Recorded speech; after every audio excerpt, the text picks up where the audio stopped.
यूं तो माँ के दरबार कई है, लेकिन माँ के उन दरबारों को हम आपके सामने लेकर आए हैं जहाँ पर भक्त हजारों की संख्या में पहुँचते हैं, उनकी मनोकामनाओं की पूर्ति होती है और माँ की यहाँ पर भक्तों पर असीम कृपा होती है।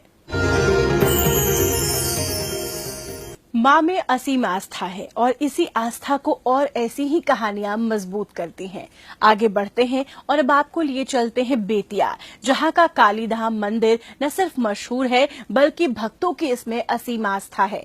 कहा जाता है कि बेतिया महाराज ने 108 सैनिकों के नरमुंड पर इस मंदिर को स्थापित किया था।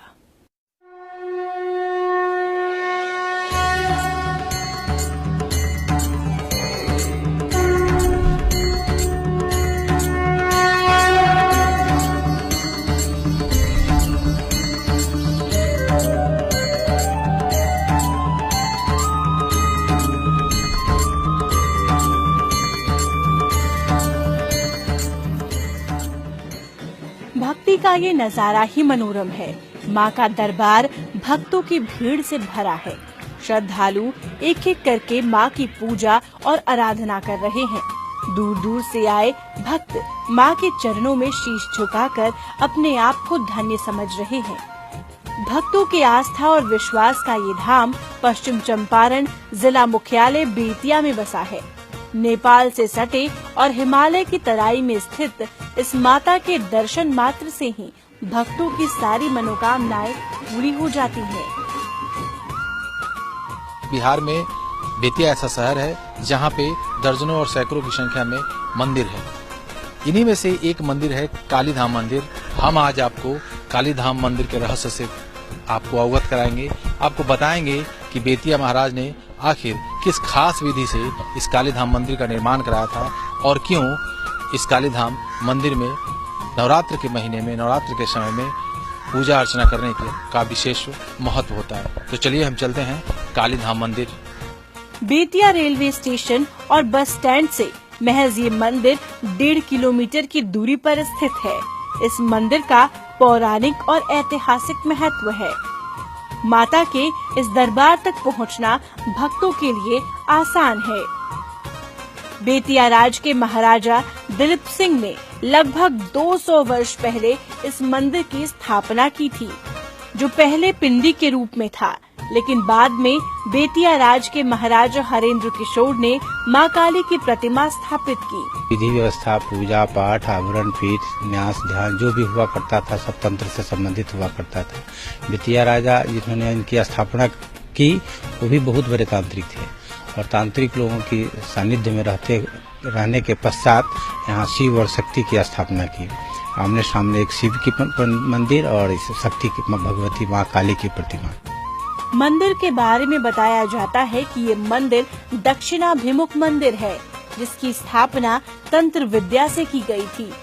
कहा जाता है कि बेतिया राज के समय से ही ये मंदिर काफी प्रसिद्ध है, जिस कारण मुगलों की नजर इस मंदिर पर पड़ी थी, जिसके बाद मुगलों ने इस मंदिर को ध्वस्त करने का ऐलान कर दिया था और मंदिर को ध्वस्त करने के लिए आक्रमण भी किया था। लेकिन बेतिया राज के योद्धाओं ने मुगलों के 108 सैनिकों का सिर धड़ से अलग कर दिया था और इन्हीं 108 सैनिकों के नरमुंडों पर इस मंदिर की स्थापना की गई थी।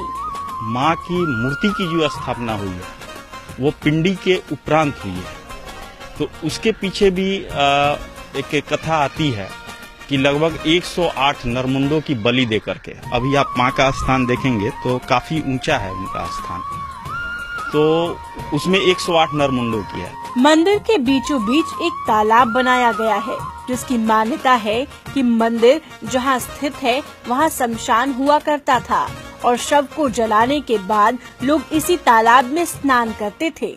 बेतिया महाराज हरेंद्र किशोर खुद एक बड़े तांत्रिक थे, लिहाजा राजा ने तंत्र विद्या से इस मंदिर की स्थापना की थी और पूजा अर्चना करने के लिए मिथिला के ब्राह्मणों को यहाँ पर बसाया गया था।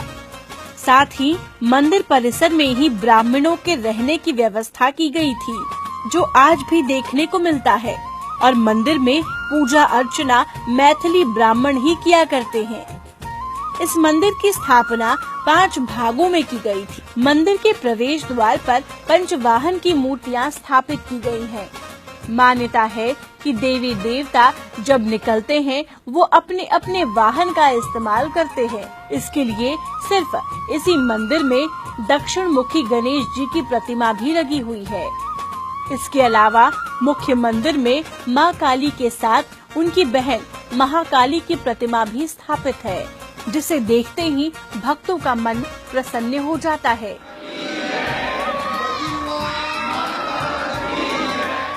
इस मंदिर का सबसे अहम हिस्सा है 64 जोगिनी माता का मंदिर। ये माताएं माँ दुर्गा की शक्तियों का अंश हैं, जो अलग अलग विभक्त होकर अलग अलग रूपों में माँ का सहारा करती हैं।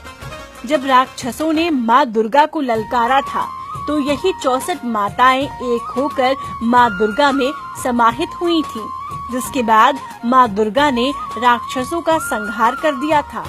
बात अगर धार्मिक दृष्टिकोण की करें तो सबसे बड़ी विशेषता इस मंदिर की ये है, जहाँ शिवालय है वहाँ हरात्मक महादेव का शिवलिंग स्थापित है और उसके आगे पंचमुखी महादेव का शिवलिंग, जिसका मंदिर सिर्फ एक पत्थर को काटकर बनाया गया है।